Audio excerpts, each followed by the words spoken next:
مصر بلد الشعوب، وانا عن نفسي بحبها ومبسوط، وفيها انا مستعد اموت.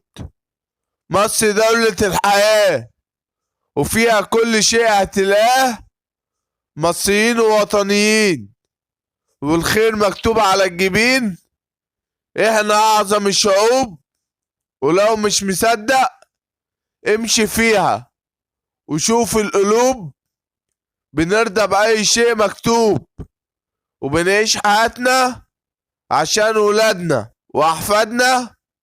بنعامل بعض بطيبة، وضحكة أطفالنا بجد بريئة، وبنساعد بعض في الدقيقة، وبنحب جيشنا عشان هو اللي بيدافع عن لقمة عيشنا.